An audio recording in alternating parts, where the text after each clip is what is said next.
We have the chance because we have dedicated agencies. We have objectives to reach. And also, we have the chance in this city of Marrakesh, where you're very welcome. In this city of Marrakesh, we organized 2 COP, the COP7 in 2001 and the COP22 in 2016. I had the chance to be at the head of the Public-Private Partnership Commission. And that's why I'm very glad that today we have the public sector and the private sector involved in this MITMED. Another point, in this hotel, during the COP22, we organized an event with the 50 business federations, but also with the financial sector. I would like to thank the financial sector to be present today, because when talking about energy efficiency, renewable energy, you need green financing, and green financing is a key for all our projects, as you mentioned. I'm very glad today because the MITMED, but also the support for European Union. We are the May 9th today, and I think it's the day of Europe, but we are glad because this country has a Green Deal, and we are the only country, not in the EU, having a Green Deal with EU. So it's clear that we can think, and the whole region, the Mediterranean region, we had the chance and to thank, of course, RECRE. Thank you, Jawad, for your presence here, and thank you really very much for all the support that you're giving to the all agencies in the region. Also, thank you to MEDENER. I had the chance to be president of MEDENER a few years ago, and I'm sure that all the actors and, of course, all the participants today, sharing experiences, sharing opportunities, it's a key also for our region because we have many projects to develop together. Madame la Ministre was expecting to be with us today, but she didn't manage because the government has an event today in Rabat, but she sent us a message and she said that she wanted to be here, but let's listen to Madame la Ministre, Leila Ben Ali, Minister of the Transition Energy and Energy Transition and Sustainable Development. Madame la Ministre, Leila Ben Ali. Ladies and gentlemen, representatives of the Arab League of States, representatives of the European Union, ladies and gentlemen, members of the MEDER, Mr. Executive Director of RECRE, and Mr. Director General of AMI, the Moroccan Agency for Energy Efficiency, dear colleagues, ladies and gentlemen, good morning, good afternoon. First of all, I would like to congratulate AMI and the Mediterranean Association for National Energy Management Agencies, MEDENER, and the Regional Center for Energy Efficiency and Renewable Energies, RECRE, for the opening of the second edition of MITMED in Marrakesh. It's really a great opportunity to consolidate the ties of regional cooperation in the countries of the southern and eastern banks of the Mediterranean, and really highlights the importance of energy efficiency in a robust and sustainable energy policy. Ladies and gentlemen, I would have loved to be with you today, but other commitments have taken me away from Marrakesh. But hopefully, technology is enabling us to be together. Dear colleagues, 2022 will remain in history as a year of deep changes and revolutions in the energy markets. It will also be remembered as the year when consumers and policymakers favored short-term security over sustainability. The short-term and the long-term are becoming more and more intertwined, and governments have to keep those 30 years net zero targets alive while supporting their populations to finish the month.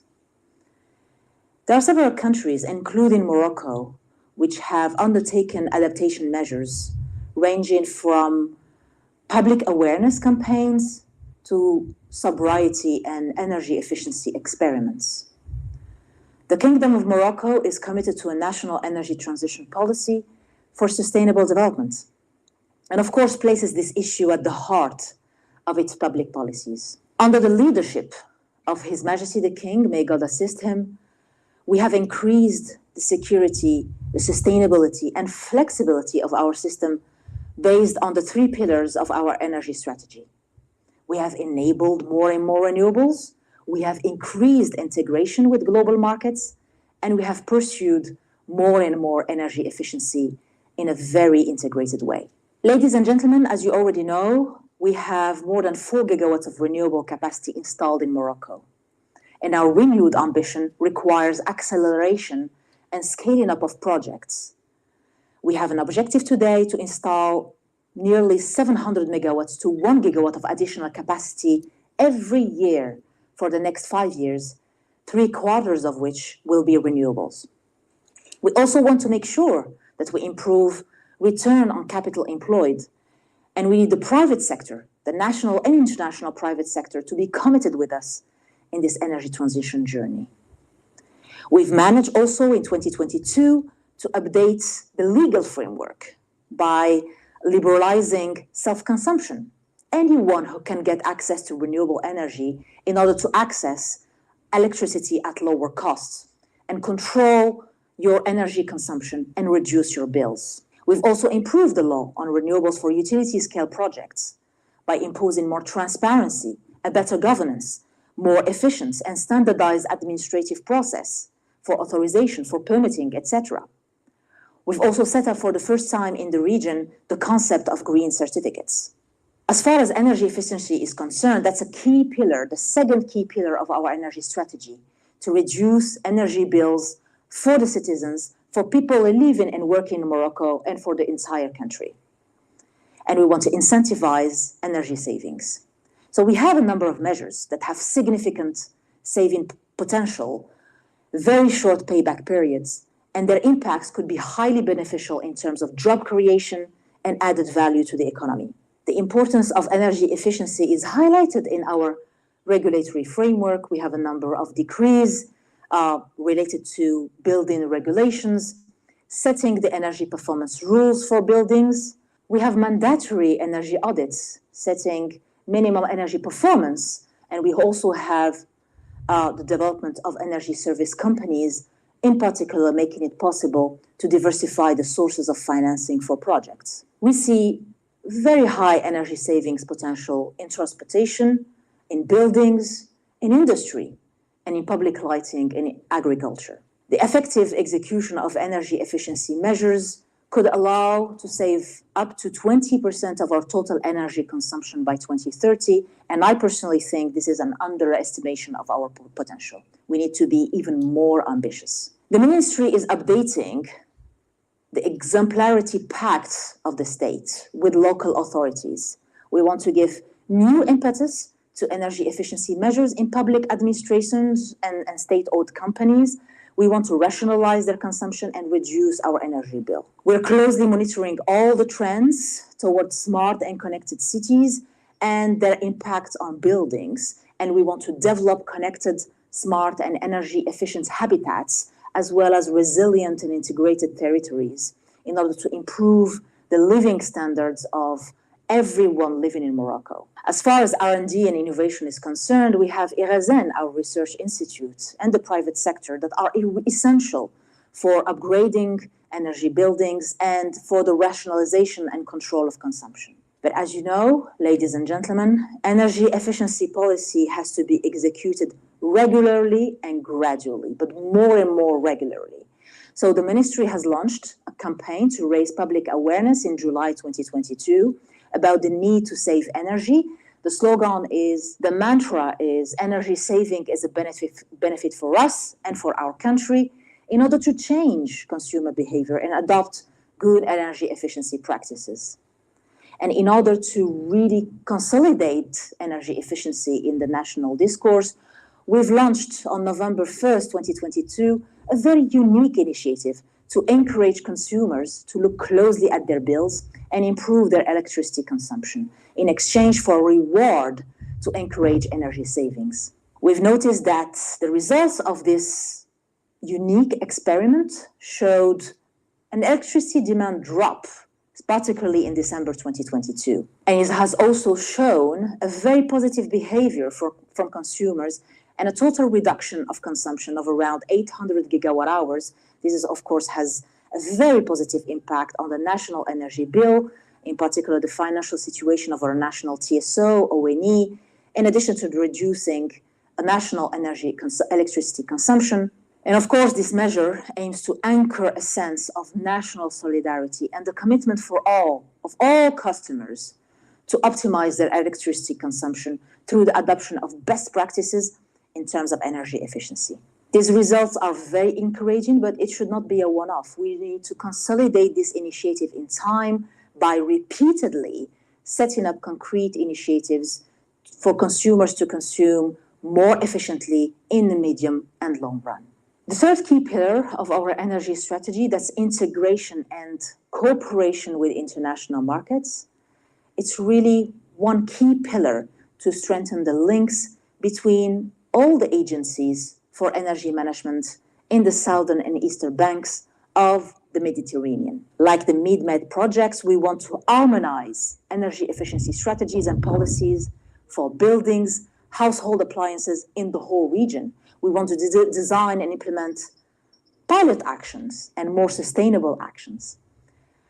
We want to increase capacity building. We want to facilitate access to financing for all these sectors. We want to raise awareness of the transition to clean energy, clean and efficient energy for the buildings and appliance sectors. In Morocco, its regional cooperation is really a third key pillar of our energy strategy. So we do promote energy efficiency at the regional level. Ladies and gentlemen, I hope that today's exchanges and discussions will enable you and enable all the different stakeholders to make concrete and sustainable proposals to contribute to more resilient, more competitive, and more flexible energy systems. I wish you very fruitful discussions and partnerships to embark with us in our energy transition. Thank you for your kind attention. Merci, Madame la Ministre. Thank you very much. We got this message, long message, because we believe that energy efficiency is a key also in our energy policy. And to have a strong political support, it is really important. We know agencies, we are many agencies here in the regions, and to have these messages, it's for the whole region, not only for our country, but for the whole region. It's a matter of to be the more energy efficient today, it's a key. Knowing what's going on climate issue, knowing what's going on geopolitical issue, for energy, it's really, and we are glad that today we have this MidMed event here in Marrakesh with all the partners. I'll give the floor. I would like to present. Thank you so much, Mr. Saïd Moulin. Good morning, everyone. My name is Manal Bernoussi, and it's a great pleasure and honor for me to be with you here today. I'll just head here to the center so I can see you all. Welcome to Marrakesh, everyone. مرحبا بضيوفنا الكرام. A very, very warm welcome also to all of you there who are watching us on the streaming. We see you. We want to see you interact with us. So it's really a great pleasure to have you here with us. So we are all gathered here for the second MidMed Week. Last year, the first edition was in Egypt, and now this is certainly becoming a flagship event for the Mediterranean area as a whole. I can assure you, ladies and gentlemen, that the value that you will get here is tremendous. The team has been doing a marvelous work, and we're all committed to bringing you as much value as possible. We have great experts and all the key stakeholders involved. And the way the week has been structured is really meant to foster international cooperation. So there will be a series of panel discussions, meetings, seminars, technical workshops, and also a site visit and networking event. So a couple of housekeeping items before I introduce the agenda. Some of our speakers will be speaking English and some will speak French, right? So make sure that you grab a headphone to listen to the language of your choice. Headphones are available for you just at the entrance of this room, English, French, and Arabic. And cheers to the amazing team back there who is taking care of the translation. And the event is also streamed online, so please make sure to spread the word to your colleagues and partners. So today marks the opening ceremony, and we will focus on 2 high-level sessions, bringing together experts representing different key institutions in the sector. And we will also be hearing more about the MED2 project, and then we'll have about an hour and a half to break for lunch, which will be served at the restaurant on the other side of the pool. This afternoon will feature sessions with more specific focuses, including the role of local authorities and the financing mechanisms related to the energy sector. After that, we will have an award ceremony for the 3 nominated projects for climate change adaptation, which is also a highlight of today.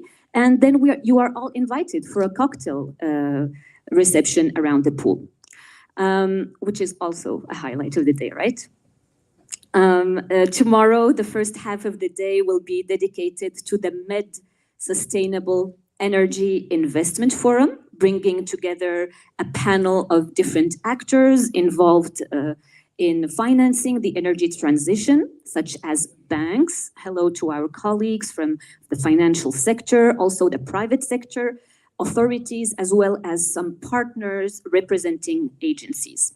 And the afternoon will be dedicated to a training session on the theme of monitoring and evaluation, which is really essential in measuring the impact of public policies. So make sure you do not miss that session. Very briefly, on Thursday, there will be technical working groups inspired by the European concerted actions. So that will take place. And then the last day on Friday, you will be heading to Ben Green Energy Park for a site visit. So lots of opportunities to exchange, lots of opportunities to share views and opinions. We will hope that you will make the most out of these opportunities. We certainly want, and we certainly hope that you will get a maximum value from all of these for a more sustainable and inclusive growth in the Mediterranean region. Now, without further ado, I would like to introduce our first high-level session on the topic of energy climate transition in the Mediterranean region. Mr. Saeed Moulin, if you don't mind, can you please join me so we can welcome our guests? Please, Mr. Saeed Moulin. So let's start by giving an energetic round of applause to Mr. Giorgio Graditi, co-host of this event and president of MEDENER, who is joining us from Roma. Please, team, if we can have him on the screen, it would be amazing. You're welcome. Do you hear me? Yes, we do. How are you doing, sir? Can you hear us? Okay, it's okay for me. Perfect. Now, please stay with us. We'll come back to you in just a second. Let's welcome on stage Mr. Jawad Al-Kharraz, Executive Director of RECRE, the Regional Center for Renewable Energy and Energy Efficiency, and also co-host of the event. Welcome, sir. Now we're welcoming Dr. Ahmed Mohina, First Under-Secretary at the Egyptian Ministry of Electricity and Renewable Energy. Welcome, sir. Please welcome on stage Mr. Mohammed Bernanou, Member of the Board of ANRE, the Authority of Electricity Regulation in Morocco. It's time for us now to welcome Mr. Touano Kiri, Deputy Director of Institut de la Francophonie pour le Développement Durable. Bienvenue, monsieur. Please help me welcome on stage Dr. Samir Rashidi, Acting General Manager of Institute of Research for Solar Energy and New Energies, d'IRSN. Bienvenue à vous. And last but certainly not least, Mr. Mohammed Al-Husseini, energy expert at the Union for Mediterranean Secretariat. Thank you, Mr. Saeed Moulin.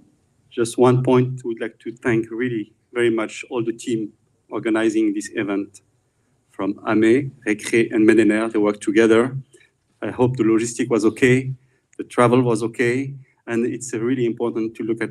Thank you very much that the team were working for that since many weeks today, and I would like to thank them. Thank you, and I'll give you the floor. Thank you, sir. We'll see you for the second high-level session. Please have a seat, gentlemen. So, welcome, gentlemen. I'll just approach. We have enough seats for everyone. Great. So thank you for joining us today. It's a pleasure really to have you. We will do 2 rounds of questions, okay? So you will have around 5 minutes each for each question. We will first start with an overview, okay, to get a sense of what each organization is working on. And then we will do a second round to focus on next steps and recommendations, okay? Let's dive in. So, Mr. Giorgio Graditi, I'll start with you, sir. You are Director General of ENEA, Italian National Agency for New Technologies, Energy and Sustainable Economic Development, and you held various positions, including that of Director of the Department of Energy Technologies and Renewable Sources. Since 2019, you have been the President of MEDENER, an association, as we know, that is recognized by the European Commission, and that brings together the national agencies of the Mediterranean countries that are engaged in the field of efficiency and renewable sources. And you are also a published author, as I read. Can you please start us off by telling us what is the role of MEDENER in accelerating the energy transition in the Mediterranean region? Thank you. Okay, thank you for the presentation.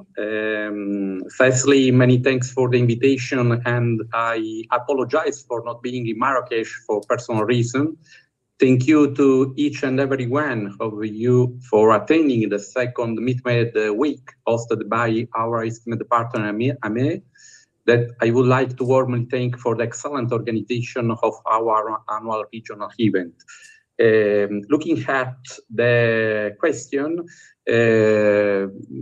just a brief presentation of MEDENER. MEDENER brings together 30 national energy agencies from the northern and southern shores of the Mediterranean in charge of implementing public policies on energy efficiency and promotion of renewable energy source, 2 key conditions for the success of the energy transition. Net is based on network of more than 1,000 experts in different sectors, from energy to environment, working close cooperation with the national central administration and governments by providing them expertise to design energy efficiency and renewable energy policies and programs. The association, moreover, participates in the work carried out in the framework of the Union of the Mediterranean and is a relevant stakeholder of the UFM energy platform for renewable energy and energy efficiency, together with our esteemed partner, RECRE. So, in the last years, since 2018, MEDENER has been coordinating together with RECRE, the MidMed project, Mitigation Enabling Energy Transition in the Mediterranean region, to support the path of the energy and the climate transition in our region, with the final goal to develop an efficient and climate resilient environment in the Mediterranean countries.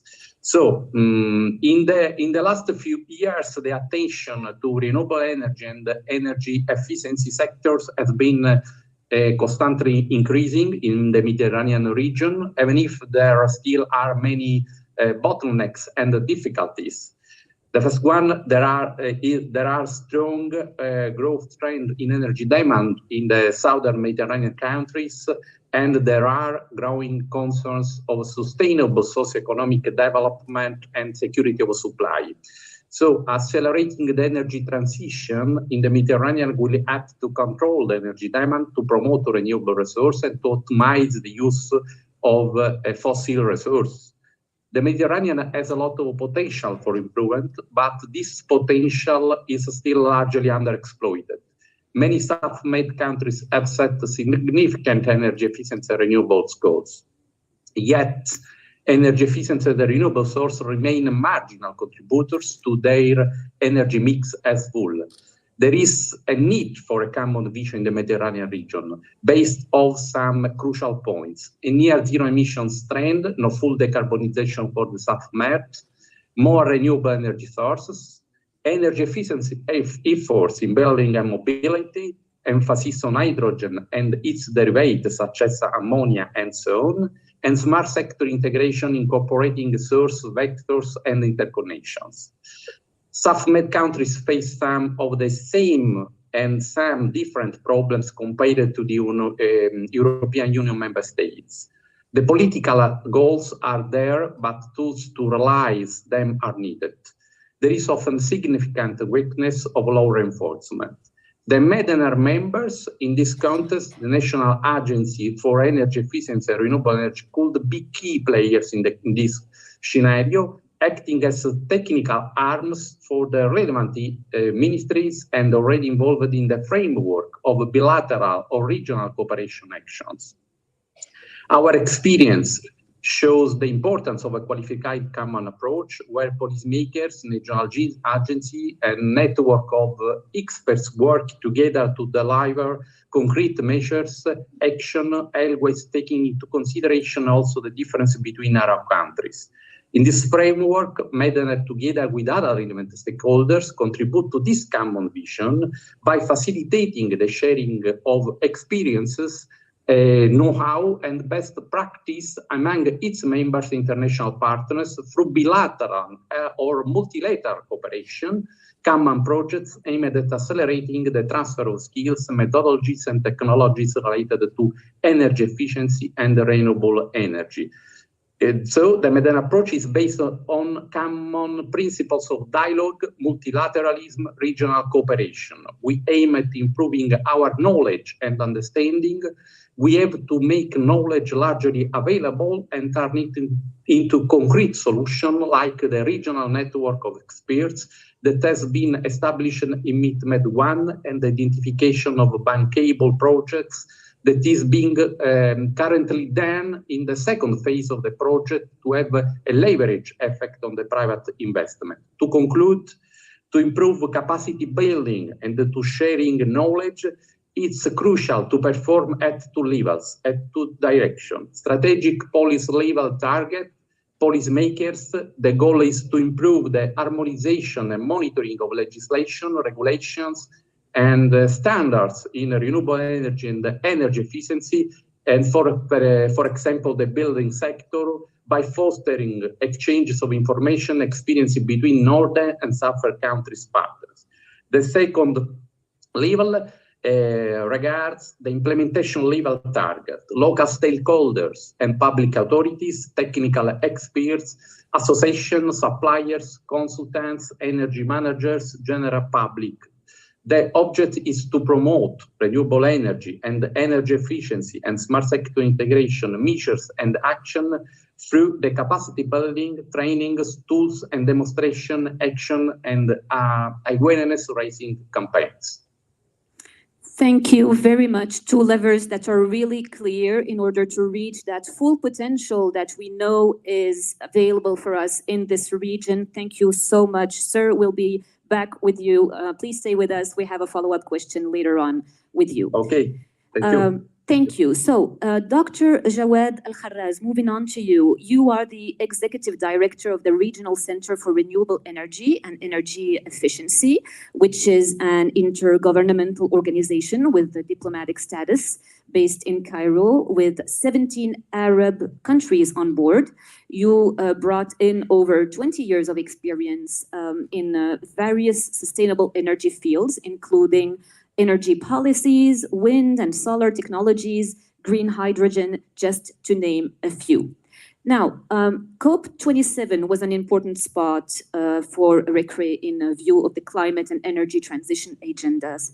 What are the main outcomes and benefits for the Mediterranean region, and what perspective MedCop and COP28 could bring next June and next December? Thank you.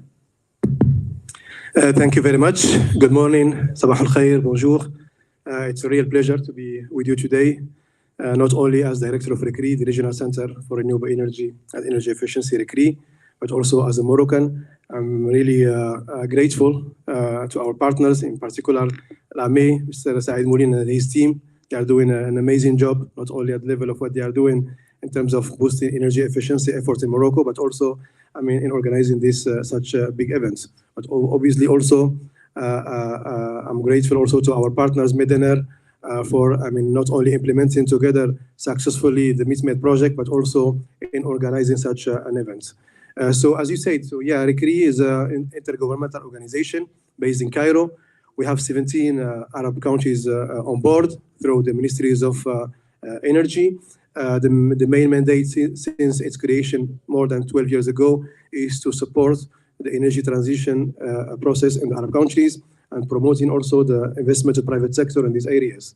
Since then, so we have been providing technical assistance to our member states in different areas, facilitating access to finance, implementing studies, developing knowledge management, sharing of good practices, capacity development, engaging private sector in concrete projects, etc. Obviously, in COP27, organized by Egypt last year, was a big momentum. As RICRI, based in Egypt, so we had a very intensive 2 weeks in Sharm el-Sheikh. It was an opportunity for us to gather all our partners through more than 32 sessions. We almost covered all the areas of our activities. We showcased MITMED project, what we did in MITMED in different areas in terms of enforcing the national codes of energy efficiency in building and appliances, in terms of engaging the private sector and the financial institutions in the Mediterranean Sustainable Investment Forum or the National Investment Forum, in terms of policies, in terms of benchmarking of the national regulations, etc., etc. But also we covered all the areas of e-mobility, green hydrogen, water energy food nexus, desalination with renewable energy, and a lot of other areas. So COP27, obviously, as you heard, so the main outcome was obviously the loss and damage fund, which will be targeting, or the main countries benefiting from this fund will be the developing countries that are suffering the most from climate change impact. As mentioned earlier by Mr. Saeed Moulin, we are living in a very challenging climate change and geopolitical context.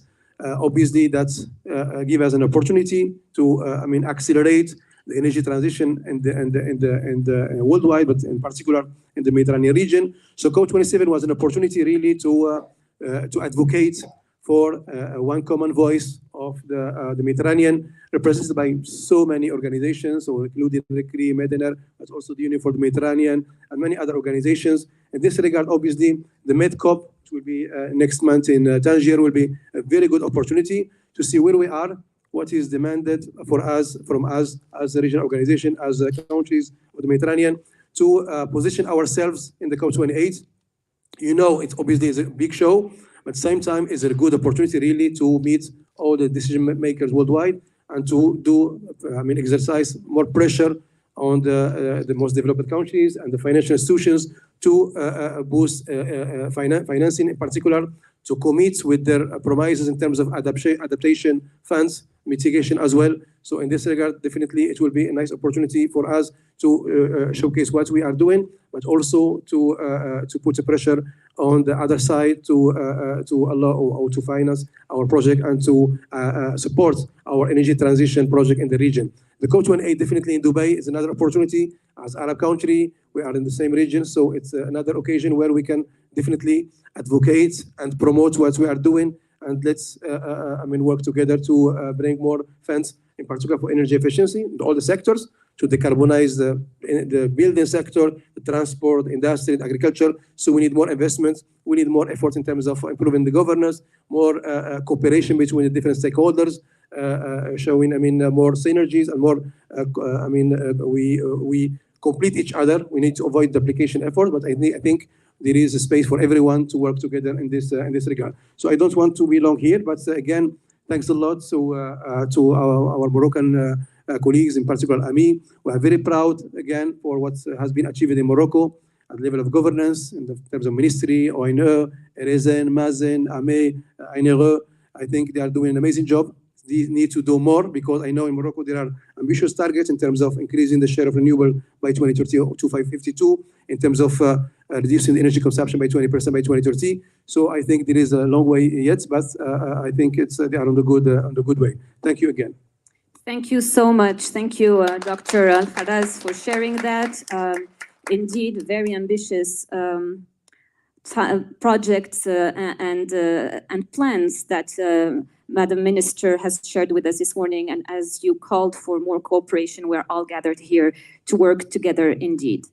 Dr. Samir Rashidi, you are a leading expert in renewable energy and green chemistry. You currently are the acting general manager of IRISEN, Institute of Research in Solar Energy and New Energies, which is a public research institute that supports innovation and development in solar energy and new energies in Morocco. You lead a team of researchers and engineers who work on cutting-edge projects and demonstration activities in areas such as power to X, green chemistry, energy storage, concentrated solar power, to name just a few. So as I was mentioning, the minister in her opening remarks this morning shared a very ambitious vision, right? And she mentioned the important role of R&D. What are the challenges and issues of R&D and innovation for energy transition? And what topics are involved? Thank you so much. Thank you so much for the question and for the kind introduction. I would not also miss the opportunity to thank the organizer. I'm really humbled by this kind invitation and also the size of the event and the importance of the event. Like also to thank particularly Ame and the leadership of our board member, Mr. Said Moulin, and also to thank my friend also and partner Jawad Al-Kharaz for also his leadership in bringing together the Mediterranean countries, especially in the MENA. Well, for your question, I would say that the challenges for the R&D, the innovation in terms of energy transition would be also copied or on the challenges that are that the energy transition is having. So we have recently an emergency, an urgency in terms of climate change and energy transition. And also we have this energy that has been, bolded by the geopolitical context that we are also mentioning or witnessing. So therefore, for an R&D center, the challenge would be also to accelerate the pace to keep up with innovation and also bring solutions to fight this climate change. And I would also take the opportunity to mention a report from the IEA 2 years ago that mentioned like to achieve the carbon zero, the net zero emission scenario, we need to rely on technologies that doesn't exist still. And therefore innovation is really key now for achieving the carbon neutrality and to be successful in leading an energy transition. Therefore, so lots of pressure. I would say mainly, of course, energy efficiency is one of the key targets, let's say, for energy transition. However, we are also witnessing some key subjects or hot topics like energy storage, because we need to deepen, let's say, the access of new of renewable energies in our networks. Therefore, storage is really a hot topic, and it's really a very diverse. We speak about energy storage, but there are lots of subfamilies, sub-technologies, and we need really to deep dive in each or the most promising technologies, let's say, in order to have for the decision maker a choice. And let's say not to be, and this is also a complexity when it's about researchers.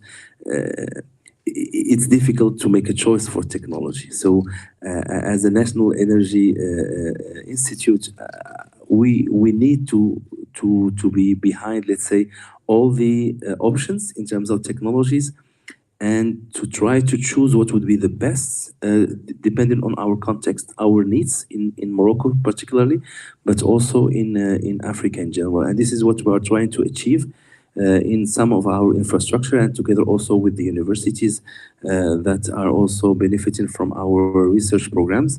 And you could also witness this, and I'm really happy also to welcome you in the Green Energy Park, which is one of our, let's say, flagship kind of deliverable as a research center together with the group of OCP and also the University of Mohammed VI Polytechnic, which are partners on this subject. So I would say in a nutshell, that would be it.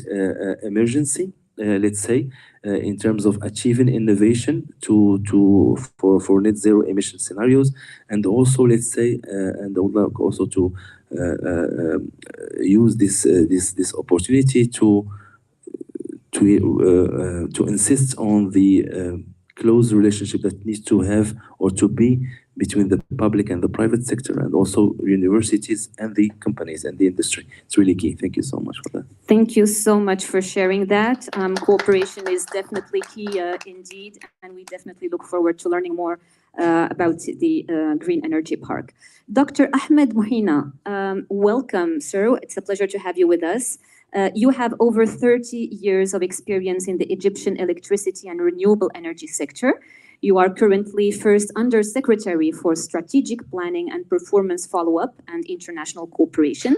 You held several senior positions before that, and in addition, you are a member of the Board of Directors of the Egyptian New and Renewable Energy Authority. So, Egypt updated its nationally determined contribution in this year's in June 2022. Also, Egypt, as we know, is the president of COP27. In this regards, what are the measures that have been taken and adopted by the Ministry of Electricity and Renewable Energy to reduce greenhouse gas emissions? بسم الله الرحمن الرحيم. صباح الخير على حضراتكم جميعا. Thank you so much. I would like first to thank all organizers of this important event, and also I would like to thank the government of Morocco for hospitality, and I am sure that our event today will achieve its goals after discussion and deliberation. Yes, Egypt is the president of COP27 till COP28 next November, when our brothers from United Arab Emirates will bear the responsibility to lead the fight of climate change and all over the world. In this regard, Egypt has started its energy transition many years ago, when we set a very ambitious strategy in 2016, targeting 42% from renewable energy as a share of our energy mix. And also we have another target regarding energy efficiency to reserve and to save around 18% by 2035, depending on as a base year of 2010. In this regard, we already achieved the many targets and the many goals to raise the share of renewable energy. We already achieved the medium term from our goals by achieving 20% by the end of last year, 2022, from renewable energy from the peak load. And now, as you mentioned, we are working to update our energy strategy depending on some changes in the international market, depending on the decrease of renewable energy costs, depending on the new technologies as green hydrogen, and also depending on the new technologies of renewable energy cost and so on. So we are working now to update our strategy to raise the share of renewable energy to be more than 42% by 2030. And also, I know that there is many scenarios regarding that. Some scenarios talking about more than 60% by 2040. So we are very keen to deal with the new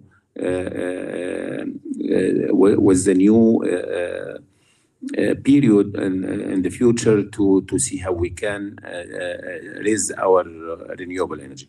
Depending on the capabilities of Egypt, we have a lot of resources regarding renewable energy. We have around 347 gigawatt as a potential from wind, and also 647 as a potential from the wind energy, but we are working now to validate this information to be accurate data to be available for all investors. And we will depend on the private sector to implement all of our projects in the near future, to give a clear message to the international community that Egypt is very keen and is committed to be a leader in the fight of climate change all over the world as a president of COP27 now. And also we will give the energy efficiency a very big role in the near future. Let me say that in the last period, we succeeded to decrease the fuel consumption to produce 1 kilowatt hour from 220 grams of fuel to be now 175 grams per kilowatt hour, which means a very big save in the fuel, and also to save the emissions. We succeeded to reduce around 20 million tons from CO2 annually after improving energy efficiency and after adding around 6.8 gigawatts for our grid. To absorb and to evacuate a huge amount of renewable energy to our grid, we are working now to enhance and support our national transmission and distribution grid. So we did a lot of work on that, many hundreds of transmission lines, control centers, distribution grids. A lot of work already has been done in this area, but we are working now to enhance also our transmission grid to absorb a lot more and more from renewable energy in the near future. Also, in the demand side, we are working with the all sectors, industrial sector, residential sector, tourism sector, to see how we can implement a lot of projects in the field of demand side to see how we can decrease the energy consumption and electricity consumption to reduce our emissions. I think also in the field of small scales of PV systems, we already depend on to disseminate a lot of projects as a small scales under many schemes, need metering,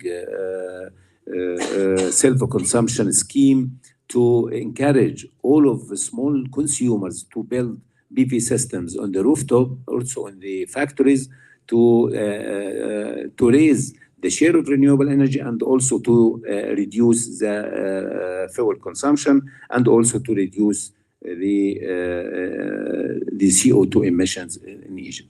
Thank you. Thank you so much. Thank you. It's amazing to see this level of commitment and also to learn about the initiatives that are going on. We will follow up later on with you for future plans, and we would love to hear more about that. Let's stay in Egypt, shall we? I'll turn to you now, Mr. Mohammed Al-Husseini. You are an Egyptian diplomat who worked in the embassies of Egypt in Libya, Warsaw, and Addis Ababa. You worked in the headquarters of the Egyptian Ministry of Foreign Affairs in Cairo from 2018 to 2020 in the Department of International Cooperation, where you were assigned to work on cooperation projects executed by the UNDP and UN Habitat in Egypt. And you joined the Union for the Mediterranean in late 2020 as energy expert in the Energy and Climate Action Division. So what is the role the Union for the Mediterranean is playing to speed up energy transition in the region? Well, good morning, everyone. I'm very happy to be here, and I would like in the beginning to thank the organizers for inviting me to come to this lovely place. I'm really happy to be here, and we all know that Morocco is a very promising country when it comes to energy transition and speeding up the dependence on renewables in the region. And I also take the floor here under the head of working in the UFM Secretariat, but I was also thrilled by what I heard just from Dr. Mohina. It's my country, and I'm really glad that we are seeing all these developments in the direction of achieving energy transition and decarbonization in the Mediterranean countries. My let's say presentation or intervention will be focused on three things. I just make it like that to make it easier for myself before you. So I talk about challenges first, and then opportunities, and then the answer to the question, which is the role the Union for the Mediterranean is playing on this. First, challenges, and I'm sorry to start with problems, but it's the reality and the situation on the ground. There are also opportunities, right? Yeah, of course. It depends on how we see them and how we deal with them. But recently, they have been, let's say, many around us. I mean, we have, let's say, problems from the, let's say, caused by our human activity, which affects the environment. We have high temperature waves in the region. It's a very hot region, the Mediterranean one, compared to other regions in the world. And we have, I heard someone talking about Mr. Samir talking about the geopolitics of the region, and what we have seen recently when it comes to the war in Ukraine, the effect on energy prices, the crisis that we saw in energy. Of course, this led later on to a good thing, which is the expansion, or let's say to speed up the transition towards renewables and to decrease the demand on energy in order to offset the gas imports coming from Russia. But in the end, we have a big problem in this direction.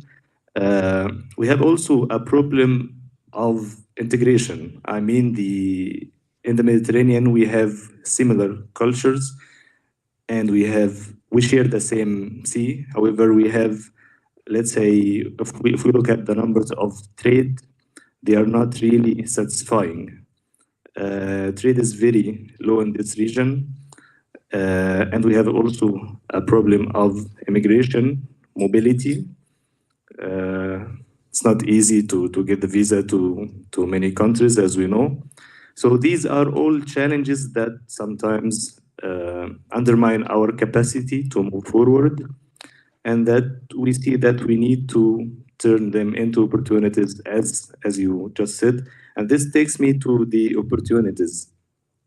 The opportunities is the ones that we just gave from, or that we just took from nature. I mean, the abundance of the solar and wind sources of energy in the south, the cheap labor, cheap wages, cheap land in the south, of course, compared to the north. And this, in my opinion, is the reason why we see the European side is keen to invest more on green hydrogen in the south, because you have all these capacities, and since green hydrogen needs solar energy, you can take the sun from the south. But of course, it still, let's say, needs a lot of progress in terms of finance, in terms of technology. It's a long way to go. Over and above, we have the political will, which I see that many countries in the south are highly persuaded that they need to transition, they need to speed up. Of course, we have some countries that have still big reliance on gas exports, for example, Algeria, Egypt, and so on. But we are talking about gas as a transitional fuel. So given all these, let's say, all these sources for energy, this can be a big opportunity. You get the money and technology from the north, and then in the south, you have the land, you have the labor, you have the renewable sources, and then we can proceed with that. And as a multilateral organization, the Union for the Mediterranean is, let's say, having a wider scope where we don't go that much into technical things because we don't have also the expertise for that. But we provide a platform to bring everyone around the table, to get the people together and then try to work to speed up things. We did this recently in a big meeting, in my opinion, in Barcelona, the annual meeting of the OFM Energy Platforms, which was attended by Rikri, Medaner, as well as other stakeholders that work with us. So this is in a nutshell what we are doing as a Union for the Mediterranean and the challenges and opportunities that I referred to in the beginning of my presentation. Thank you. Thank you so much for sharing that. And it is really important indeed to have these type of platforms to foster cooperation. I will switch to French now, so please make sure that you set your interpretation equipment to the right channel to get English or Arabic translation. And just please raise your hand in case you have any problems with that. We'll make sure that someone from the team supports you to follow the conversation. Monsieur Toineau-Kiri, c'est un plaisir de vous avoir parmi nous aujourd'hui. Vous êtes ingénieur d'État en automatisation de l'Institut national d'hydrocarbures et de la chimie en Algérie, avant de se spécialiser en planification énergétique et en gestion opérationnelle des projets et programmes. Vous avez occupé plusieurs fonctions de direction au ministère des Mines et de l'Énergie du Niger, avant de rejoindre la coopération suisse pour diriger un important programme d'infrastructure rurale jusqu'en 2006. Ensuite, vous rejoignez l'Organisation internationale de la francophonie. Puis, après un diplôme de deuxième cycle, vous êtes admis comme coordinateur principal de l'Institut de la francophonie pour le développement durable. Et ça, c'était en avril 2019.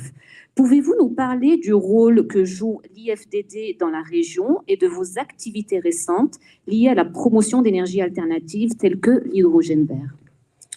Merci, Madame la modératrice. Bonjour, Mesdames et Messieurs. Je suis honoré d'être parmi vous. Je suis honoré de parler en français pour donner une chance à la diversité culturelle et honorer cette ville très culturelle de Marrakech, à laquelle nous sommes beaucoup attachés.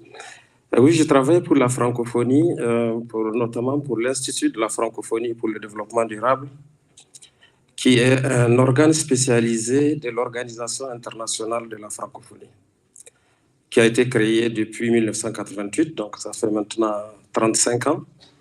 Nous sommes basés à Québec, au Canada, et l'Institut a été créé à la base pour répondre à la crise énergétique du début des années 80. Et c'est pour ça que dès le début, l'Institut était spécialisé sur deux questions essentiellement, les questions d'efficacité énergétique et les questions d'énergie renouvelable, et ça depuis 1988, c'est-à-dire depuis des années où on n'en parlait pratiquement pas dans le monde. Et c'est pour ça que pour nous, c'est une excellente nouvelle de voir comment les choses ont évolué. Et dès le départ, sur nos 88 États et gouvernements, nous avons des pays membres qui historiquement étaient très impliqués là-dessus et qui étaient des pays assez visionnaires parce que ça fait quand même plus de 30 ans qu'ils travaillent sur ces questions. Et dans cette salle, je peux citer 3 pays. Le Maroc, ça fait des années qu'il travaille sur cette question, la Tunisie et la France. Et ces 3 pays sont des pays membres de la francophonie. Dans les pays membres de MITMED, nous avons 2 régions que nous appelons des régions francophones. Nous avons la région d'Afrique du Nord où nous avons 3 pays qui sont le Maroc, la Tunisie et la Mauritanie. Et récemment, nous avons créé une région que nous appelons Moyen-Orient où nous avons l'Égypte, les Émirats arabes unis et le Qatar. Et donc, comme vous voyez, quand on dit pays membres de la francophonie, ce n'est pas forcément des pays qui ne parlent que français. C'est assez vaste. Il y a des pays qui parlent anglais, il y a des pays qui parlent portugais, il y a des pays qui parlent espagnol qui sont membres de la francophonie. Alors, quels sont les éléments qui sont très importants pour nous sur ce sujet d'efficacité énergétique et quels sont les moments forts qui ont créé? L'Institut de la francophonie pour le développement durable a dès le départ essayé de faire le lien entre les questions énergétiques et les questions environnementales. Et j'ai souvent l'habitude de dire qu'il y a comme un quiproquo entre les énergéticiens et les environnementalistes. Pour les énergéticiens, l'économie d'énergie, c'est pour répondre à la pointe. C'est un problème énergétique. On essaie de régler un problème énergétique par la demande. Pour les environnementalistes, l'énergie, c'est le problème. Parce que 90% des émissions de CO2 viennent de la combustion, donc de l'énergie. Or, ce sont les mêmes qui demandent aux énergéticiens de trouver des solutions au problème de l'énergie.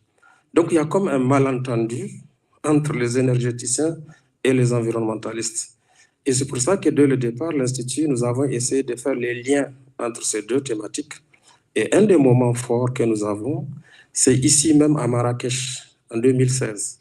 Après le moment historique de la 21e conférence des partis de Paris, en France, qui a adopté l'accord de Paris sur le climat, on sait que c'est l'accord sur lequel tout le monde travaille. Ici à Marrakech, à l'initiative de Sa Majesté le Roi, il a été lancé 3 initiatives climat pour la région Afrique, l'initiative climat du bassin du Congo, l'initiative climat de la région du Sahel et l'initiative climat pour les petits États insulaires en développement. Pourquoi c'est important pour nous? Parce que sur les 88 États et gouvernements membres, nous avons 54 qui sont membres de plein droit, dont 31 africains. Donc c'est beaucoup plus que la majorité. Et ce sont des pays en développement qui sont des pays producteurs de pétrole essentiellement. Donc c'est très important pour nous que ces pays s'engagent sur ce lien entre l'énergie et le climat, parce que vous êtes en majorité ici des énergéticiens. Vous parlez de transition énergétique. Quand je voyage, quand je suis en transit, je passe d'un coin à un autre. Mais quand on pense de transition énergétique, on passe d'où à où? Pour les énergéticiens, on passe d'une consommation énergétique désordonnée à une consommation énergétique ordonnée. Mais pour les environnementalistes, on passe d'une consommation énergétique tout azimut à une consommation énergétique qui est économe en énergie et donc qui évite les émissions de gaz à effet de serre. Il faut concilier ces deux concepts. Et c'est à ça que nous essayons de travailler. Et c'est pour ça que nous nous sommes toujours projetés pour l'avenir. Et je vous dirais que un des éléments qui nous interroge pour l'avenir présentement, c'est des débats qui ont lieu en particulier autour de la Méditerranée. C'est le débat, et tout à l'heure, je crois que la ministre, ou c'est notre collègue qui l'a dit, le Maroc est le seul partenaire de l'Europe sur les questions des émissions de CO2. Donc nous sommes en train de nous poser des questions, quel lien nous allons faire entre ces questions d'efficacité énergétique et le marché carbone. Le marché carbone est en train de se développer. Malheureusement, il est en train de se développer de manière anarchique en Afrique. Donc, quelque part, on va en discuter cet après-midi. La deuxième chose qui est un gros débat autour de la Méditerranée, c'est la question de l'hydrogène vert. C'est un débat qui n'existe pratiquement pas dans la plupart de nos pays francophones. Donc ça, c'est quelque chose sur lequel aussi nous sommes en train de nous poser des questions sur comment on va faire le lien. Et enfin, qu'est-ce que nous faisons là-dedans? Nous faisons des travaux essentiellement de renforcement des capacités, des questions de formation, d'accompagnement des pays pour se doter de politiques énergétiques qui soient efficaces, de partage d'expériences telles que nous le faisons ici, et de valorisation et surtout de valorisation des bonnes pratiques. Et nous pensons que ce que fait MITMED, ce sont des bonnes pratiques que nous gagnerons à étendre dans tout l'espace francophone. Et souvent, détrompez-vous, pas seulement dans les pays du Sud, parfois même dans les pays du Nord. Parce que je vous signale que nous avons des pays d'Amérique du Nord qui sont membres de la francophonie. Ce ne sont pas vraiment les champions en termes d'efficacité énergétique. Donc, quelque part, ça prend d'avoir vos expériences et de les partager de l'autre côté aussi. Je vous remercie. Merci beaucoup. Merci pour cette contribution très riche. Nous reviendrons vers vous tout à l'heure pour une seconde question. Je vais enchaîner avec vous en français, Monsieur Mohamed Bernanou. Vous êtes actuellement membre du Conseil de l'Autorité nationale de régulation de l'électricité après votre nomination par le chef du gouvernement en août 2020. En 2018, vous rejoignez le cabinet du ministre de l'Énergie en tant que conseiller énergie. Auparavant, en 2015, vous étiez directeur général du cluster solaire et du Moroccan Climate Innovation Center, mis en place par la Banque mondiale.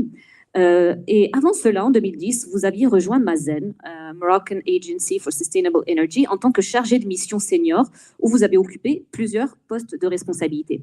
Alors, ma question pour vous est la suivante. En tant qu'expert, quelle transition énergétique choisir pour faire face à l'urgence climatique et comment intégrer et gérer les incertitudes et risques de la transition.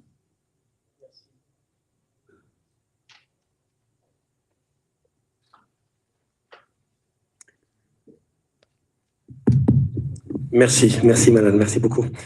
Avant tout, permettez-moi de remercier les organisations pour cet événement qui est un événement extrêmement important et qui porte sur une thématique qui est parmi les plus importantes pour l'humanité de manière générale.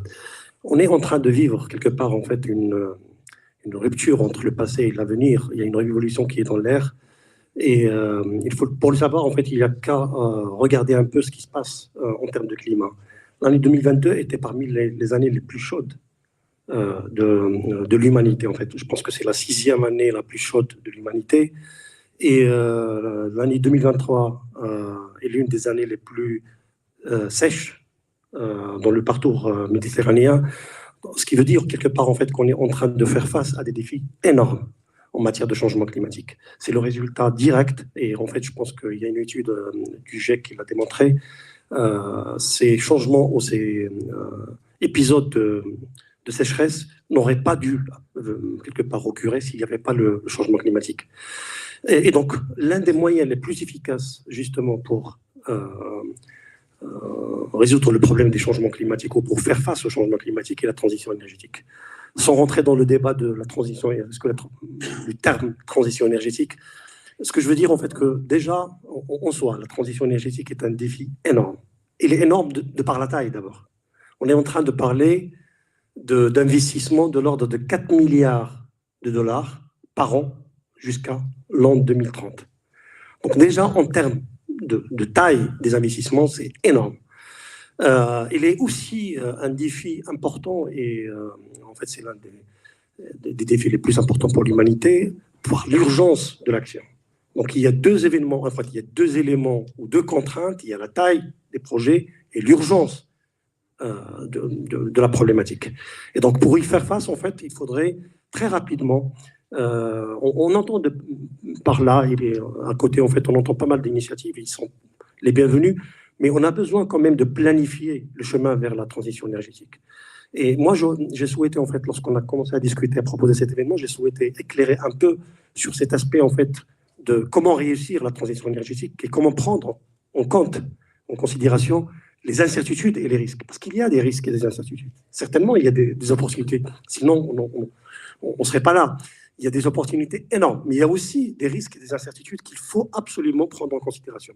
Mais avant cela, si vous me permettez, en fait, j'aimerais bien parler un peu de l'ANRE. Parce que l'ANRE est une autorité de régulation, c'est une autorité autonome de régulation de l'énergie, plutôt de l'électricité pour l'instant, et qui a pour objectif, en fait, de réguler le secteur de l'électricité au Maroc. Il a été créé en 2015 par la loi 48-15. Il est entré en vigueur en 2020. On a 3 ou 4 grandes missions en matière d'électricité.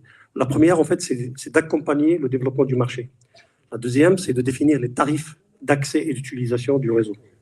Troisième, c'est valider les investissements, et je vais en parler tout à l'heure, en fait, parce que les investissements sont un élément important pour la transition énergétique. Et puis après, on a un organe à côté qui s'appelle l'organe de résolution des litiges, qui est là pour, s'il y a un litige entre l'opérateur ou les opérateurs et un investisseur, l'ANRE peut parfaitement, en fait, apporter son avis par rapport à ça.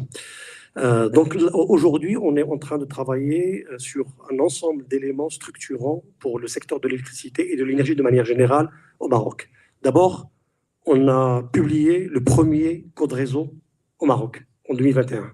En fait, le code réseau, il définit quelque part les prescriptions qui permettent à chaque utilisateur d'utiliser le réseau. Donc, il définit les prescriptions techniques et c'est très important parce que ça permet de standardiser l'accès au réseau et de permettre de donner de l'information aux investisseurs. Aujourd'hui, on a publié la méthodologie tarifaire en décembre 2022. Et très prochainement, on va publier le tarif d'utilisation du réseau. Donc, c'est un élément aussi important qui va permettre d'accélérer le développement des projets énergie renouvelable.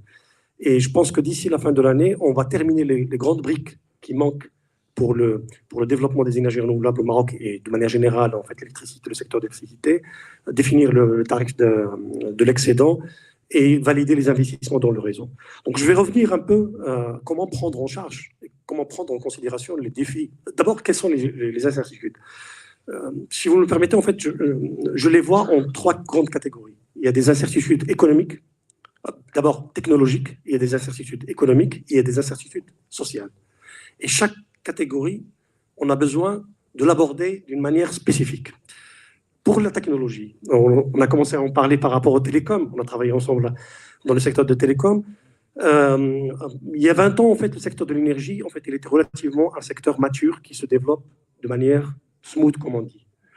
Aujourd'hui, il y a énormément d'évolutions et il y a beaucoup d'incertitudes technologiques dans ce secteur. Donc, on est sur un secteur où il y a une incertitude technologique sur un ensemble d'éléments. D'abord, sur les sources d'énergie. Ensuite, je pense que si Samir il en a parlé, sur le stockage. Quelle orientation va prendre le marché? Est-ce que c'est le stockage batterie, stockage hydraulique, l'hydrogène, d'autres sources de stockage mécanique? Donc, il y a un ensemble de questionnements et d'incertitudes technologiques qui sont posés. Il faudrait, si on veut réussir la transition énergétique, leur apporter une réponse. Une réponse parce que je ne pense pas en fait qu'on puisse arriver à réussir la transition énergétique sans lever les verrous technologiques. Il faut absolument lever ces verrous technologiques avant d'aborder, ou plutôt durant, en abordant la transition énergétique. La deuxième catégorie en fait d'incertitude, il concerne tout ce qui est économique. En termes de marché, on l'a vu avec les risques géopolitiques et la crise énergétique de 2022. En fait, on était sur un train très intéressant, et puis après, d'un seul coup, on est revenu au charbon. L'année 2022 est l'une des années les plus absurdes, parce que d'un côté, on est en train de promouvoir le développement des énergies renouvelables, et de l'autre côté, c'est l'année où on a utilisé le plus de charbon pour produire l'électricité. Donc, et en fait, c'est pas une critique, c'est juste pour dire qu'il faut prendre ces aspects-là d'incertitude et de sécurité énergétique qui a pris une ampleur extrêmement importante dans la planification de la transition énergétique. Donc, c'est les aspects économiques, les orientations de marché, la demande, ce sont des aspects qu'il faut absolument intégrer dès le début dans la transition énergétique. Le troisième volet, c'est le social. Alors, on l'a vu en fait en Europe, il y a pas mal de mouvements.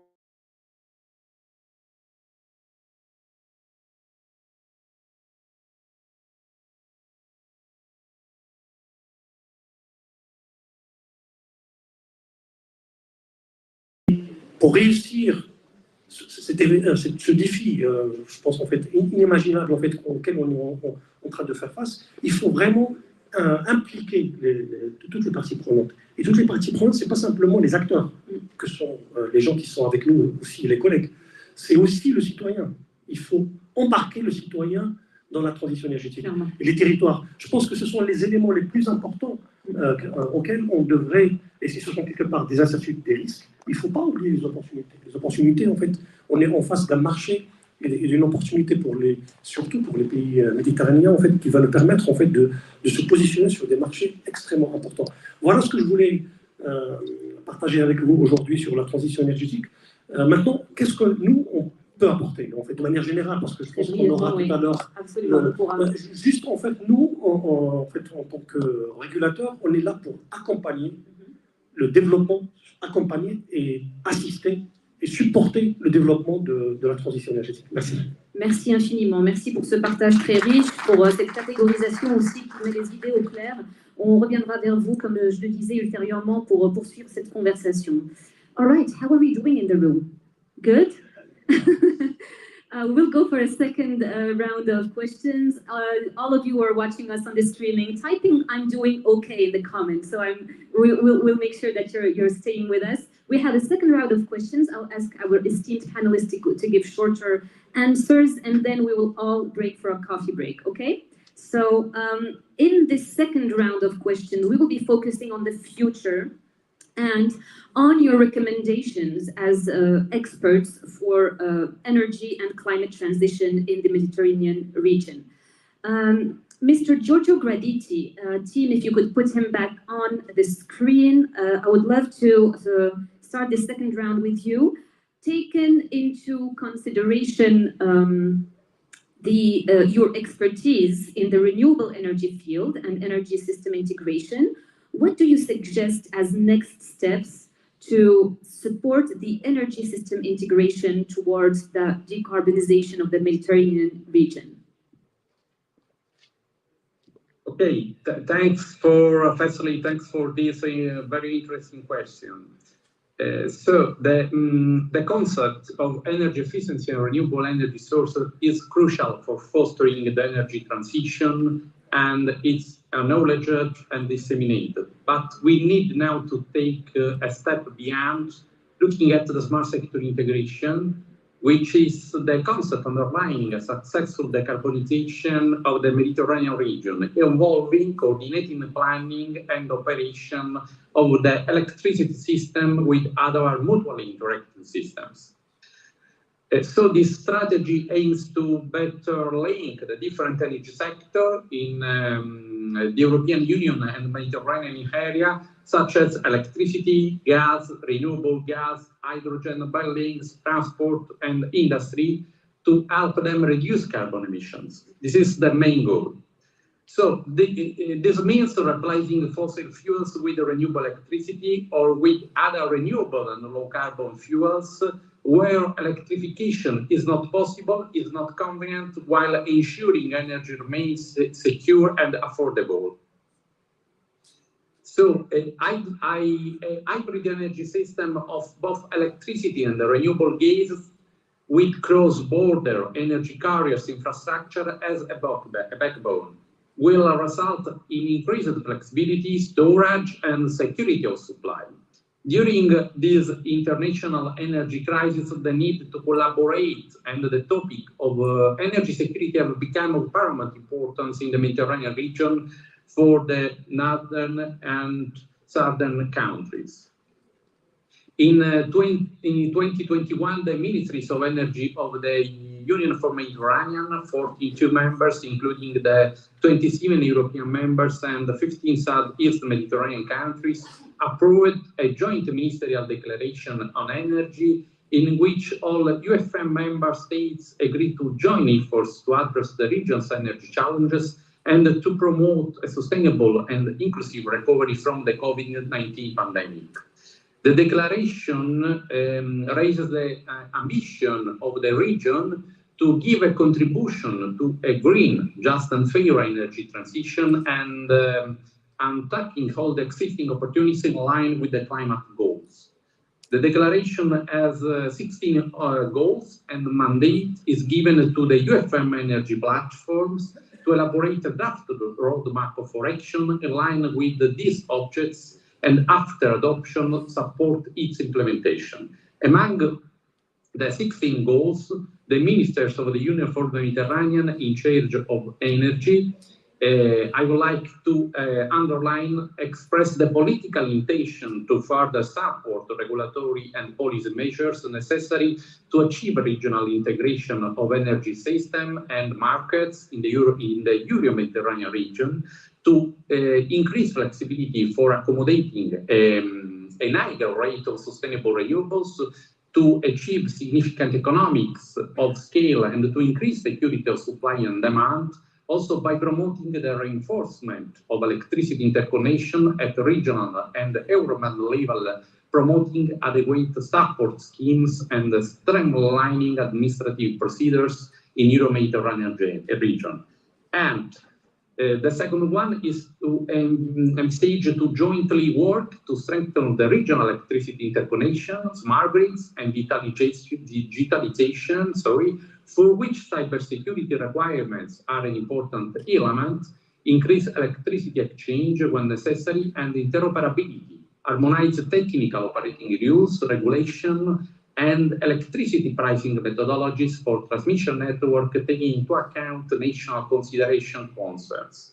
It's clear and staged the need for regional integration of energy system and markets in the region, and highlighted the important role of regional energy association organization, including MEDENER, MEDFREG, MEDCO, OME, or RECRI, that enable for a bottom-up approach for exchanging experience and reaching common understanding towards the harmonization of energy system around the region. As a relevant stakeholder with the UFM Energy Platform, MEDEN is collaborating with the other stakeholders to enable the path towards the ambition challenge of a regional integrating of an energy systems, looking at the smart sector integration, and the main aims of decarbonization security of supply.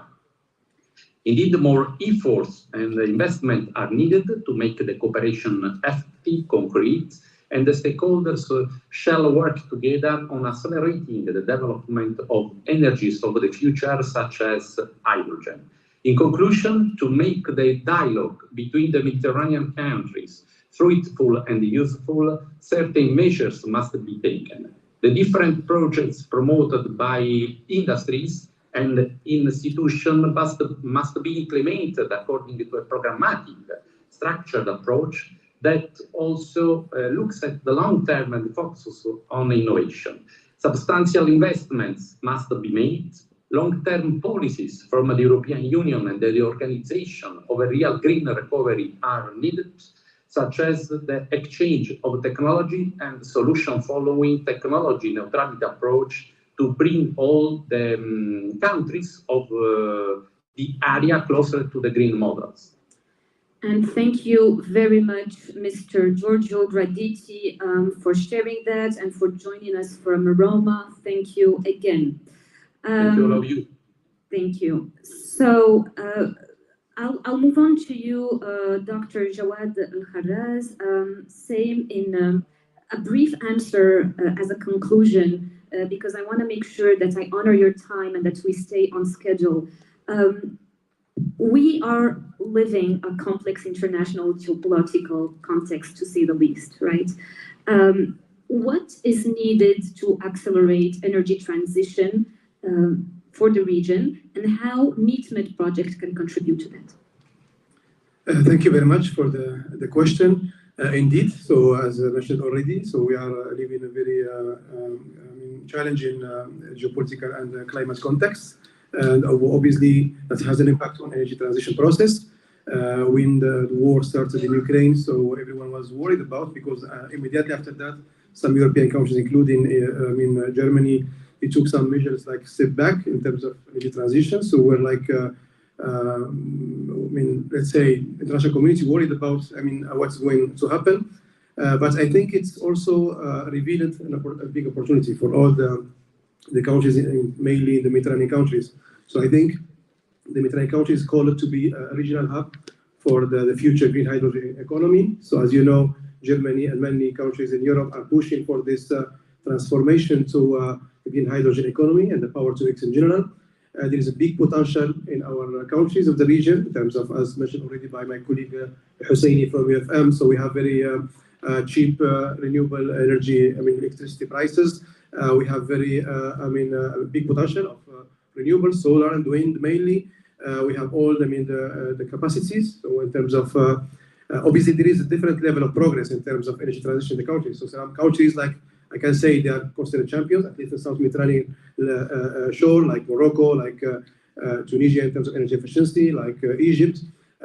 Some others are struggling because of political economic situation. But again, the potential is there in terms of we need maybe to still improve the institutional setup, the governance.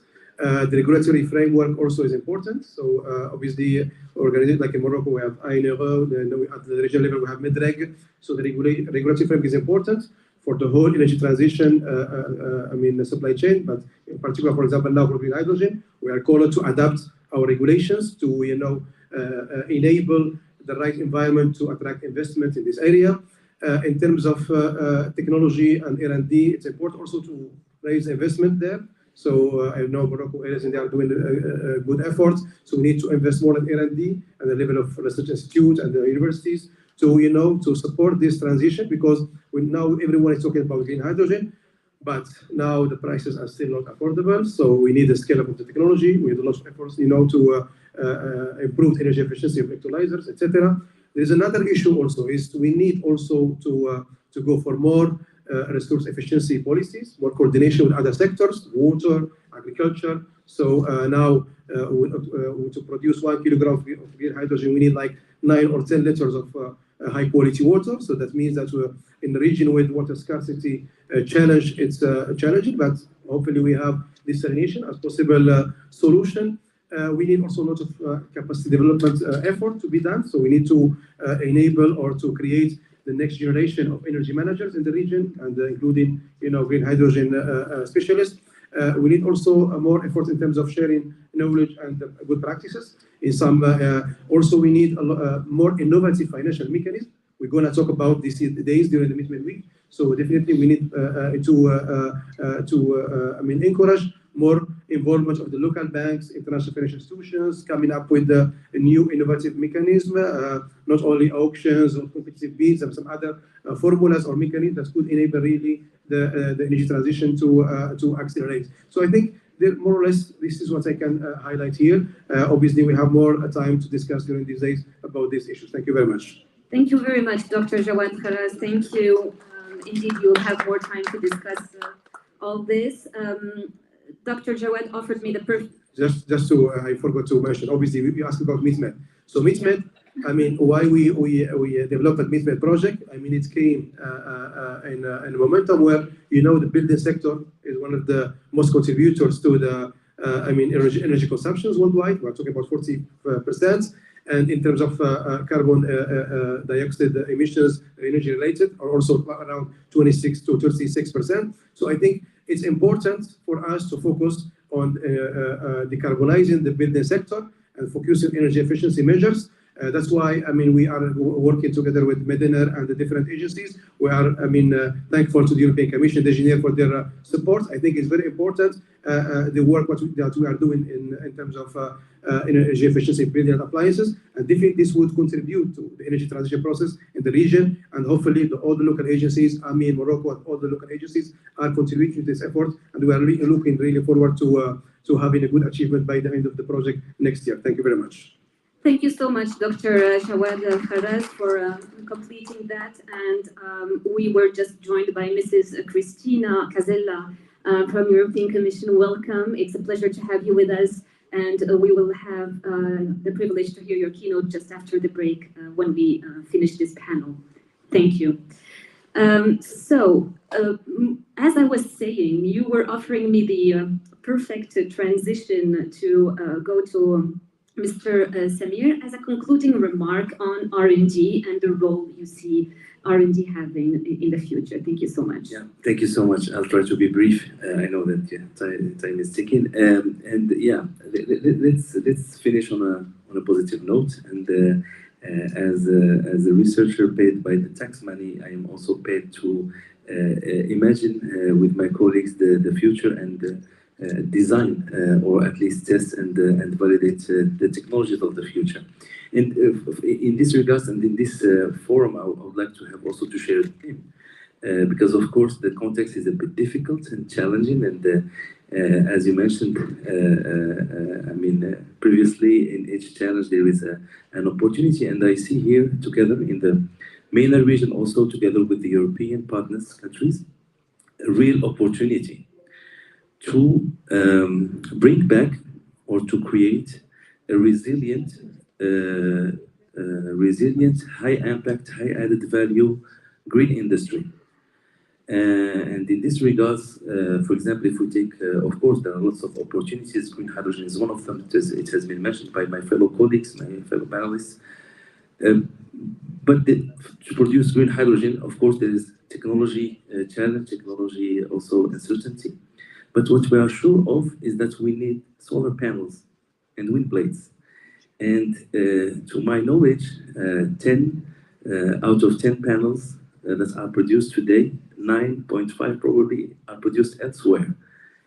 And the EU, for example, will need in the Repower EU program, we are in the post-COVID area, we have seen the prices, we have seen the challenges in the supply chain, etc., transportation material, etc. So we need to create here with Egypt, with Tunisia, with Morocco, with Europe, where lots of fleurons, as we say in French, that high added value companies, startups, and big groups who are still having, of course, the PV, for example, industry has difficulties and challenges in Europe, but we're still having the knowledge, the know-how the machinery as well. So we could, in an impulse of hope and also impulse of a proactive hope, let's say, together think about how we could bring together this industry to the region, how we could bring together to think about the uncertainties in terms of electrolysis, what would be the technology that will take afterwards for the green chemistry, etc. So these are really the key message I would like to convey in this venue, in this assembly. And R&D is at the background of this. I mean, in our platforms, in our universities, in all the private companies, laboratories, etc., we are here to be a playground for companies, for industry, for also institutions to develop these technologies, to de-risk the investments, and to create back this industry that will also be born by human capital, which is also a key and a result of expertise and R&D that is developed in our laboratory. The human capital is key capacity building. So I would like also to share this, and thank you so much for the opportunity. Thank you so much. Thank you so much. And it is a playground that is very much needed indeed. And thank you for ending with a positive note. Mr. Mohammed Al-Husseini, as a final remark, also briefly, what are the main outcomes of the annual meeting of the UFM Energy Platforms, which took place in Barcelona in the first week of May? You can go ahead, I think it works. Next time. Okay, thank you. You're, let's say, more experienced on this than me. Anyway, I'll try to be brief as you recommended, and just to say that most of the time accused by, let's say, my friends that since I work in a multilateral organization that you, Mohammed, you talk much, you do little.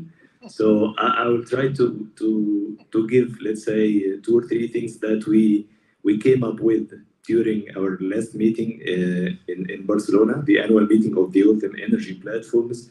But before that, I will also refer to what Mr. Graditi mentioned regarding the ministerial declaration on energy that was approved in 2021. I think this in itself was a milestone because, as I mentioned, we have differences among the Mediterranean countries in the north and south. You have different capabilities, you have different in terms of technology, in terms of the economic situation, in terms of resources.